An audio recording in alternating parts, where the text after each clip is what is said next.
인공지능 로봇 챗 GPT 인기가 식을 줄 모릅니다. 하지만 정보 유출, 저작권 등 부작용 우려도 산적해 있어 아직 갈 길이 멀다는 지적도 많은데 어떤 방향으로 개발해야 할지 알아봤습니다. 대전 스쿨존 음주 사망 사고와 관련해 각계에서 음주운전 처벌을 강화해야 한다는 의견이 이곳저곳에서 나오고 있습니다. 구체적으로 제시한 대안들을 들어봤습니다.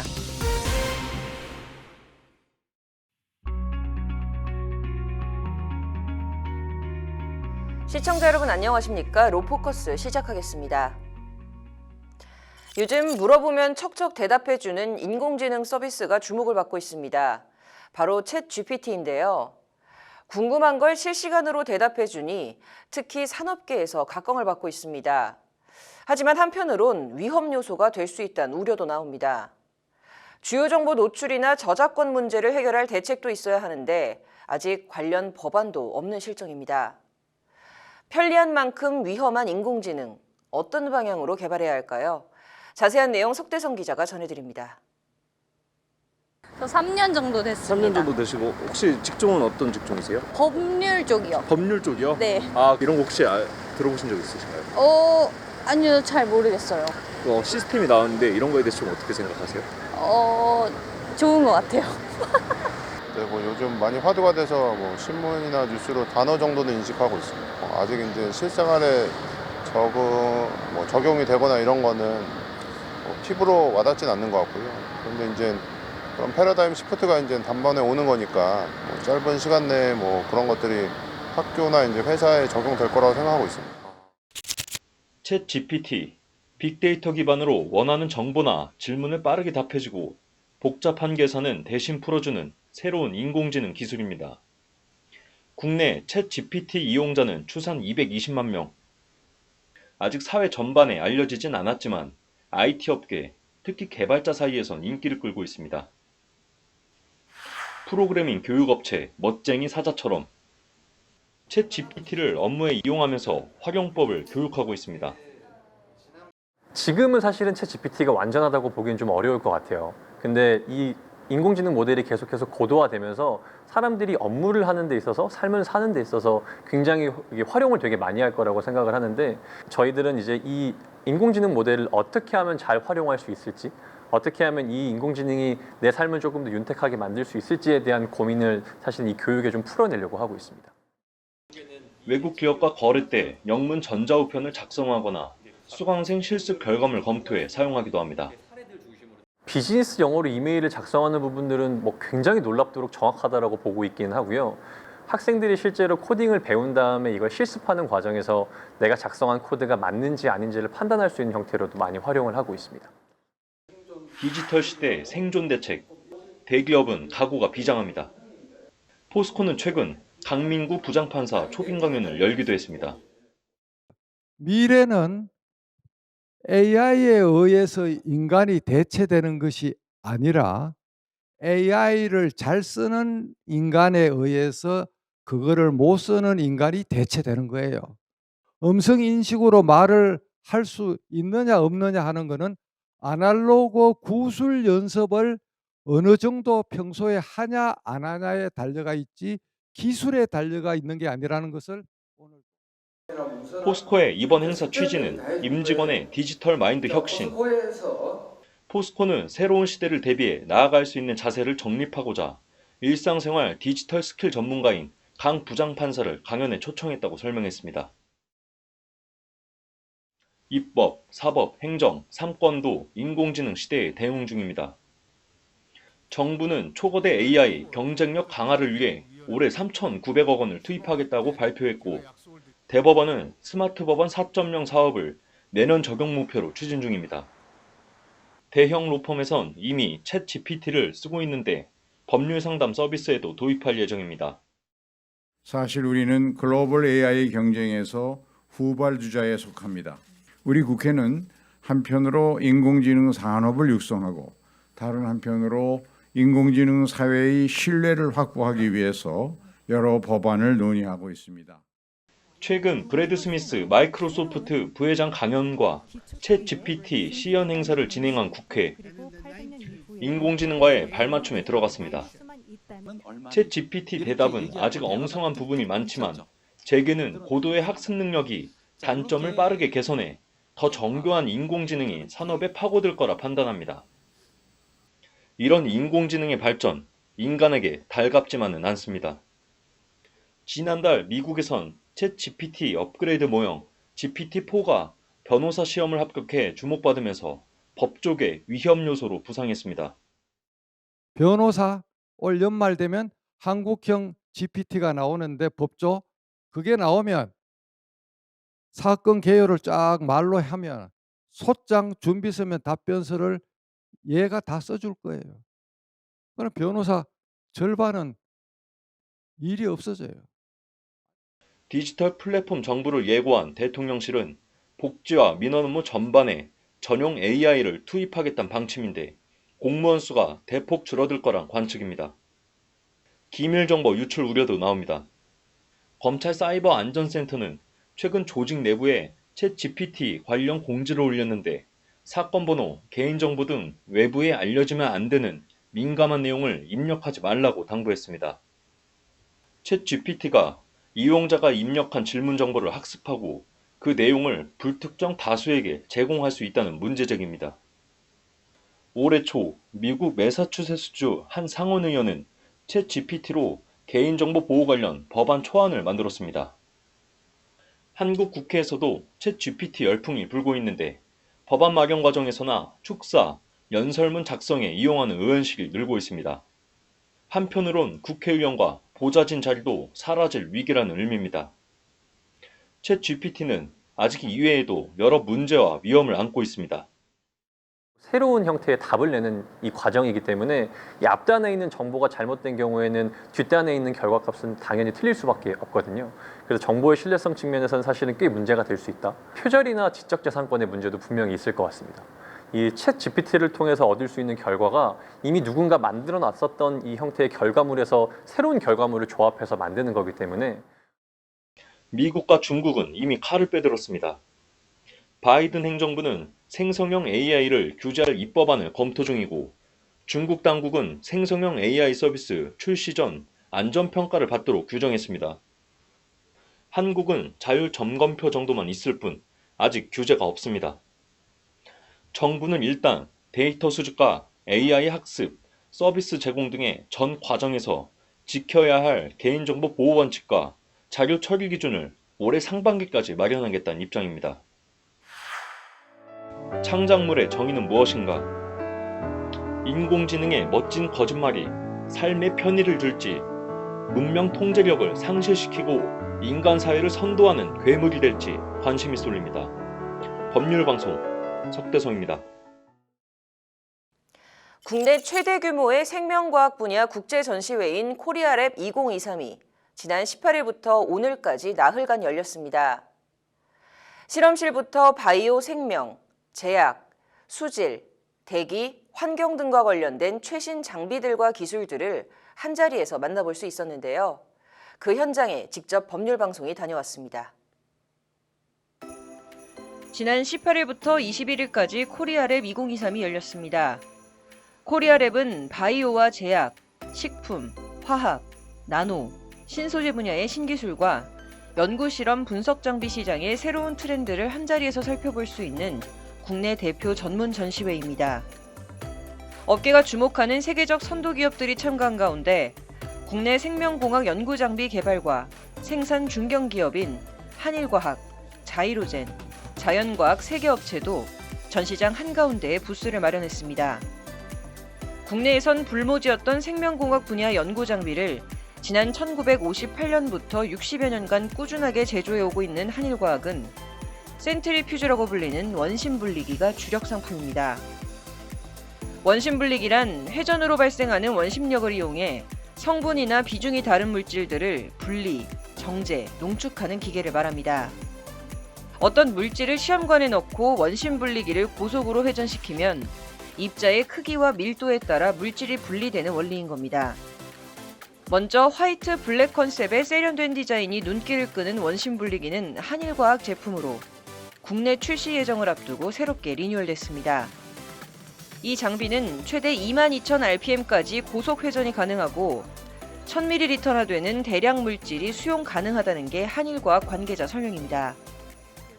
이 장비 같은 경우에는 고속으로 최대 22,000 rpm까지 가동할 수 있고요. 지금 이거는 최대 그 1000ml의 그 바트를 한 번에 넣을 수 있는 그런 로터입니다. 이제 로터를 이제 원하시는 샘플 양에 따라서 선택을 할 수 있는데 이거는 이제 이 장비에서 제일 큰 바트를 돌릴 수 있는 로터예요. 학교에서도 주로 많이 쓰고 있고, 그다음에 제약회사에서 많이 쓰고 있어요. 큰 샘플을 돌려서 한 번에 이제 많은 양. 또 다른 한편에선 분홍빛의 액체들이 투명한 원통에서 빠르게 돌아가고 있습니다. 이 기계는 미생물 배양을 위한 발효 장비입니다. 이 장비 같은 경우에는 발효를 위한 장비고요. 기본적으로는 미생물 배양을 위한 발효 장비라고 보시면 돼요. 일단 기본적으로 포커스를 맞추고 있는 부분은 어쨌든 미생물 배양을 통해서 우리가 원하는 2차 대사 산물을 얻는 데 있다라고 보시면 될 것 같아요. 우리가 이 장비를 이용해서 물질을 생산을 해내면 거기서 이제 원심 분리기를 통해 가지고 같이 그 농도를 농축해주는 역할을 하는 역할이라고 보시면 됩니다. 특히 코로나19가 시작된 이후 해당 제품은 더욱 각광을 받고 있다는 게 한일과학 관계자의 말입니다. 요즘엔 오히려 이 장비들이 훨씬 더 많이 각광을 받고 있는데요. 코비드나 이런 사태들 때문에 각광을 받고 있는 이유가 항생제를 생산하기 위해서 아니면은 친환경적으로 우리가 뭔가 화학 물질들을 생산하기 위해서 미생물들을 요즘 많이 사용을 하고 있어요. 구체적으로 설명을 드리면 항생 물질을 생산을 해낼 때 어떤 화학 물질들을 섞어서 우리가 만들게 되는데, 그렇게 되면 어쨌든 오염 물질들이 많이 발생을 하게 됩니다. 근데 이런 발효기를 사용을 해서 미생물 배양을 통해서 우리가 대사산물을 얻어내게 되면 훨씬 더 친환경적으로. 이어 한일과학 뒤편에 자리한 부스, 자이로젠이라는 회사가 상품을 전시하고 있습니다. 지난 2006년에 설립된 자이로젠은 한일과학과 함께 원심 분리기를 주력 상품으로 하며 전 세계 의료 환경뿐만 아니라 학술 및 상업 연구 실험실을 위한 기기를 개발하는 생명과학 회사입니다. 자이로젠이 소개하는 상품은 국내에서 가장 활발하게 판매되는 가장 작은 규모의 마이크로 원심 분리기입니다. 관계자에 따르면 편의성을 높이고 기술력은 함축시켜 최고의 성능을 자랑하면서도 합리적인 가격으로 부담 없이 소비자들에게 다가갈 수 있다는 게 장점입니다. 마이크로 원심 분리기에 그 18,000 rpm이라는 조건을 갖고 있으면서도 원래는 더 큰 제품을 구매를 요했던 코니클 50mm나 아니면은 마이크로 플레이트의 튜브들을 수용할 수 있는 마이크로 원심 분리기의 작은 이 사이즈를 유지를 하면서도 그런 튜브들을 수용할 수 있는 능력이 있습니다. 큰 원심 분리기를 구매하시기 조금 금전적으로나 이런 게 조금 부족하신 분들한테는 딱 제격인. 해당 제품의 핵심 기능은 코로나19 검사 후 음성, 양성을 판별해주는 역할을 합니다. 일단은 가장 친근하게 접할 수 있는 거는 최근에 이제 코로나 같은 경우도 코로나 테스트를 한 다음에 이게 그런 실험실로 가가지고 이제 이런 원심 분리기를 통해서 처리를 해서 이제 실험 결과가 나오는 그런 이제 용도로 사용이 됩니다. PCR 테스트를 이제 병원에서 마시면은 그걸 이제 실험실로 가져가서 거기서 처리를 하고 이제 진단을 한 다음에 결과를 알려주는 시스템인데요. 그런 시스템에서 처리를 할 때 사용되는. 한편 바로 옆에 위치한 부스에도 코로나 PCR 검사 후 나온 결과들을 분석하는 장비들이 자리하고 있습니다. 1997년부터 30년이라는 오랜 기간 동안 생명과학 및 기초응용과학 연구에 필요한 최신 기술과 제품을 국내에 도입해온 주식회사 자연과학의 주요 상품입니다. 자연과학 관계자는 포스트 코로나 시대에 맞춰 늘어나는 PCR 샘플량 대비 결과에 오류가 없도록 서포트하기 위해 만들어진 제품이라고 강조했습니다. 자가 키트에서 나온 결과들 있잖아요. DNA 추출을 위한 그런 결과들을 이제 이미징이나 이제 추출을 위한 장비들을 따로 서포트하고 있습니다. 휴먼 에러, 우리 샘플 양도 늘어나잖아요. 코비드를 통해서 이제 이런 PCR 장비 샘플량이 늘어나다 보니까 이들 세 회사는 이 밖에도 농축기, 건조기, 냉각기 등 국내 인증기관에서 첨단 기술력을 인증한 다양한 제품을 선보였습니다. 아울러 각사 관계자들은 산업 현장에서 원하는 바를 채워나가는 게 자신들의 역할임을 강조하며 시장 흐름에 따라 더 발빠르게 움직일 것이라고 향후 계획을 밝혔습니다.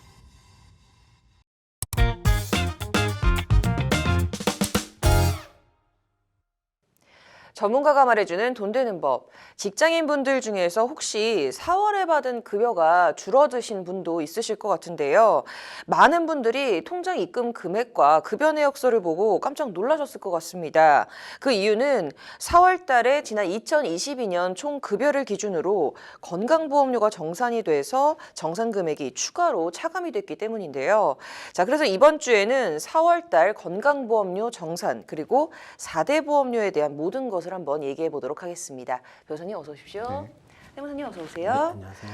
자, 역시 오늘도 좀 이제 세금 문제와 좀 직결이 되는 이슈다 보니까 좀 첫 번째 질문 세무사님께 드려볼게요. 자, 저희 사무실에서도 4월달 급여가 좀 줄어들었다. 좀 직원들끼리 말이 많았습니다. 그게 건강보험료 정산 때문인지는 몰랐었는데 이제 알게 됐습니다. 자, 그렇다면 이거 건강보험료 정산부터 좀 설명 부탁드릴게요. 네, 그 4대 보험료라고 저희가 부르긴 하지만 4대 보험료가 아까 말씀드린 것처럼 4가지 보험료가 합쳐진 거라서 오늘은 건강보험료 위주로 제가 설명을 좀 드릴 텐데요.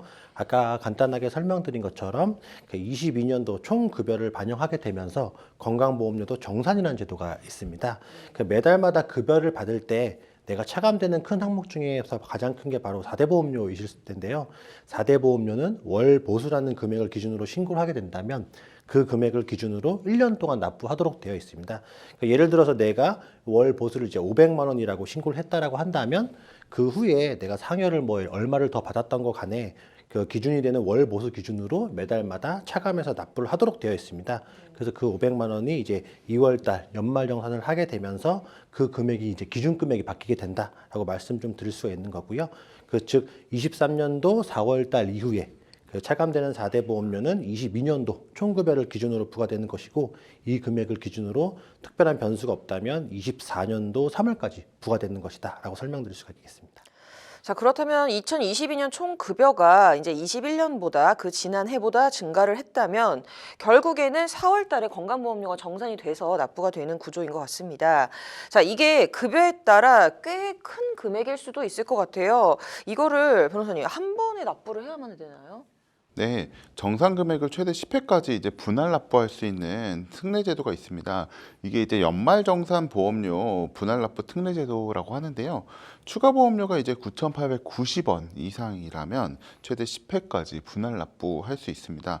다만 이런 특례제도는 4월 17일까지 신청해야지만 이용할 수 있고요. 금액이 이제 9,890원밖에 되지 않으니까 뭐 누구나 부담 없이 이제 신청을 좀 할 수 있는 그런 제도다 이해하시면 될 것 같습니다. 자, 그런데 이러한 4대 보험료 부과 기준이 아무래도 이제 본인의 각자 소득을 반영하는 게 너무 늦기 때문에 많은 직장인분들이 혼란스러워하실 것 같아요. 네, 맞습니다. 아까 설명드린 그 건강보험료 정산 기준도 근로소득자는 이제 가장 빠른 4월에 반영이 되는 것이고요. 종합소득세 신고를 하는 개인사업자는 5월이나 이제 6월에 종합소득세 신고를 하면서 이제 월보수 변경 신고를 이제 같이 하면 이제 6월분부터 이제 반영이 되고요. 그리고 그렇지 않은 경우에는 11월분부터 지난해 신고된 소득이 반영되어 부과가 됩니다. 그렇다면 이제 폐업을 하더라도 2년 전 소득을 기준으로 4대 보험료를 납부하게 되는 거니까 좀 소득 발생 시점과 납부 시점 차이가 좀 큰 것 같습니다. 자, 그렇다면 만약 이러한 시점 차이를 좀 줄일 수 있는 방법은 없을까요? 네, 그렇기 위한 특례제도가 바로 이제 월보수 변경 신고라는 제도를 통해서 수정을 좀 하실 수가 있습니다. 아까 설명드린 것처럼 그 4대 보험료는 매달마다 급여가 변동을 하더라도 월보수라는 신고됐던 금액을 기준으로 부과된다고 설명드렸다시피 이거를 바꿀 수 있는 방법이 바로 월보수 변경 신고라는 제도입니다. 만약 총급여를 내가 매달마다 300만 원 정도 급여를 받고 있다가 갑자기 급여가 인상이 됐다라고 한다면 인상된 기준으로 신고를 하신다고 한다면 인상된 급여 기준으로 이제 그때부터 4대 보험료가 부과가 되도록 되어 있습니다. 이렇게 된다라고 한다면 내년도 2월 달에 내가 연말 정산을 하더라도 총 급여가 기존에 내가 신고했던 급여와 큰 차이가 없기 때문에 정산 금액이 훨씬 더 줄어들 수 있는 제도가 있거든요. 아까 말씀드린 것처럼 적게 하더라도 한 번은 정산해서 납부하시기 때문에 오히려 급여가 크게 변동됐거나 아니면 급여의 변동이 있다라고 하신다고 한다면 이렇게 월보수 변경 제도를 신청을 하시는 게 오히려 또 도움이 되실 수가 있겠습니다. 네, 오늘 저도 좀 직장인의 한 명으로서 굉장히 유익했던 내용이었던 것 같습니다. 자, 오늘 건강보험료 정산 그리고 4대 보험료 부과 기준 등에 대해서 알아봤는데요. 다음 주에 더 유익한 내용 들고 찾아뵙도록 하겠습니다. 감사합니다.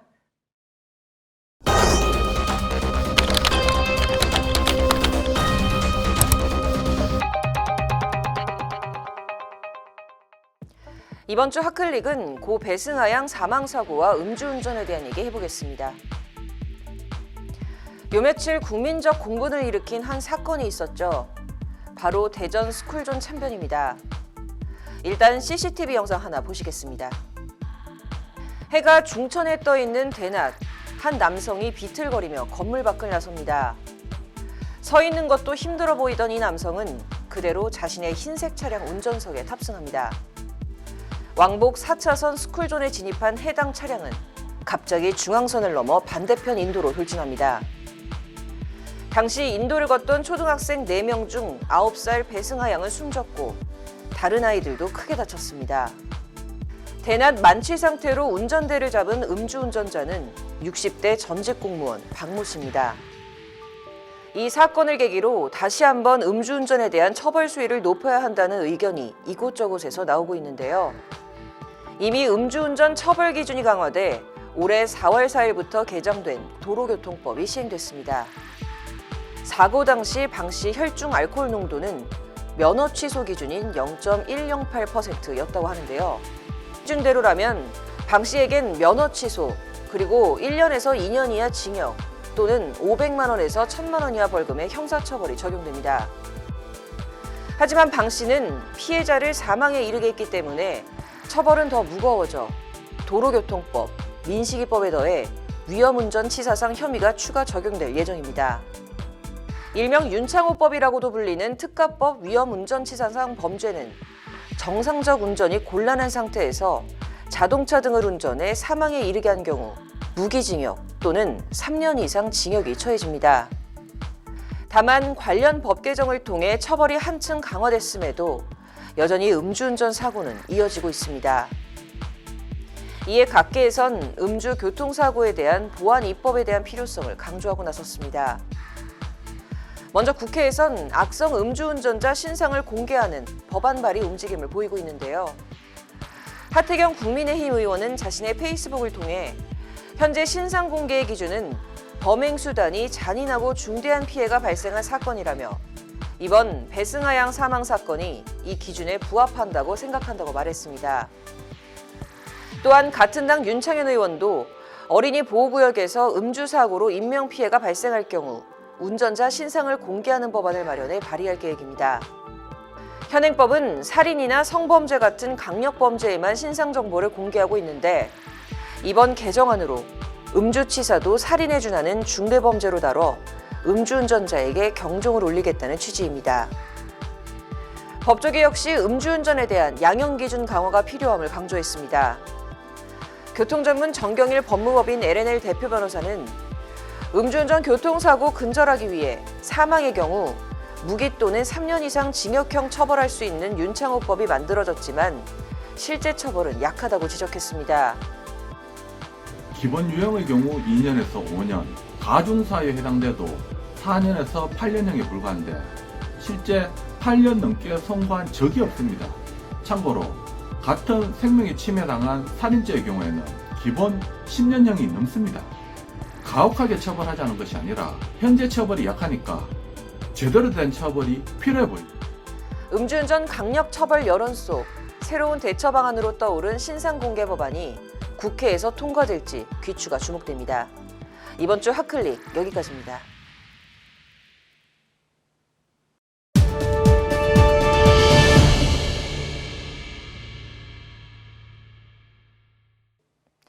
이번 주 로포커스 여기까지입니다. 시청해주셔서 고맙습니다.